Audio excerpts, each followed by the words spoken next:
16 ఏళ్ల తర్వాత జరుగుతున్న జనగణనకు పకడ్బందీ ఏర్పాట్లు చేసినట్లు సెన్సస్ డైరెక్టర్ భారతి హోలికేరి తెలిపారు.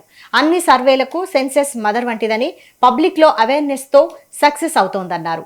ఇతర సెన్సస్లకు ఇది భిన్నమన్న ఆమె, ప్రపంచంలోనే మనది బిగ్గెస్ట్ ఎక్సైజ్ అని పేర్కొన్నారు.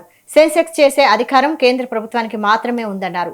2021లో చేయాల్సిన సెన్సెస్ కరోనా వల్ల చేయలేకపోయామన్నారు. స్వాతంత్ర్యం వచ్చిన తర్వాత దేశంలో 8వసారి జనగణన జరుగుతోందన్నారు. గ్రామ స్థాయి నుంచి జాతీయ స్థాయి వరకు ఎలాంటి పాలసీ చేయాలన్నా ప్రైమరీ సోర్స్ సెన్సెస్ అని స్పష్టం చేశారు భారతి హోలికేరి. గణన అనేది 2021లో జరగాల్సిన అవసరం ఉండింది. ఎందుకంటే 2011లో లాస్ట్ సెన్సస్ అనేది చేశాము. కానీ కరోనా వల్ల మనము 21లో సెన్సస్ చేయలేకపోయాము.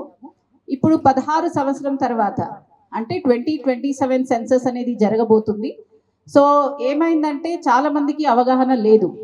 సో చాలా సర్వేలు కూడా జరుగుతుంటాయి.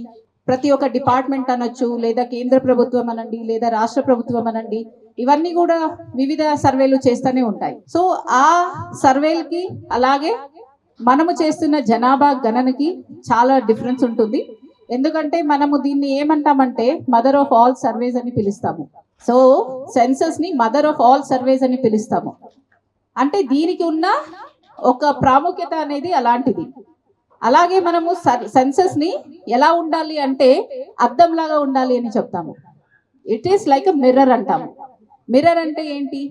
ఫీల్డ్ లో ఏముంది అదే మన గణాంకాన్ని సేకరణ చేసినప్పుడు అది అలానే ఉండాలి అని. సో అద్దంలాగా రిఫ్లెక్ట్ చేయాలి అనేది మనం చెప్తాము.